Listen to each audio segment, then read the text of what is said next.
ગૃહમંત્રી ડ્રગ્સના દૂષણને ડામવા નિષ્ફળ નીવડ્યા હોવાના આપના આક્ષેપ રાજીનામાની માંગ સાથે જિલ્લા સમાહર્તાએ આવેદનપત્ર પાઠવી રજૂઆત કરી હતી।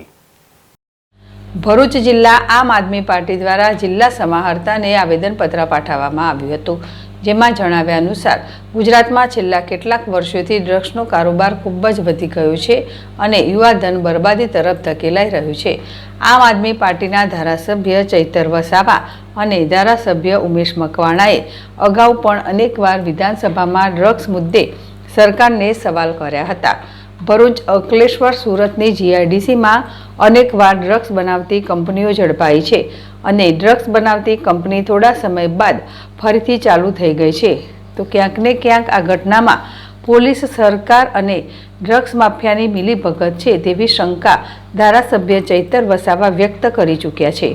ડ્રગ્સના કેસમાં પણ હંમેશા નાની માછલીઓને પકડવામાં આવે છે, પરંતુ કોઈ મોટી માછલીઓને પકડવામાં આવતી નથી, જેના કારણે ડ્રગ્સનો વેપાર દિવસે ને દિવસે વધી રહ્યો છે। ત્યારે તાત્કાલિક ધોરણે તમામ નાનાથી મોટા સ્તરે કામ કરતા ડ્રગ્સ માફિયા વિરુદ્ધ પગલાં લેવામાં આવે અને ડ્રગ્સના દૂષણને રોકવામાં સદંતર નિષ્ફળ એવા ગૃહમંત્રીને પદભ્રષ્ટ કરીને ગુજરાતને ડ્રગ્સથી મુક્તિ આપવામાં આવે એવી આમ આદમી પાર્ટી દ્વારા માંગ કરવામાં આવી છે।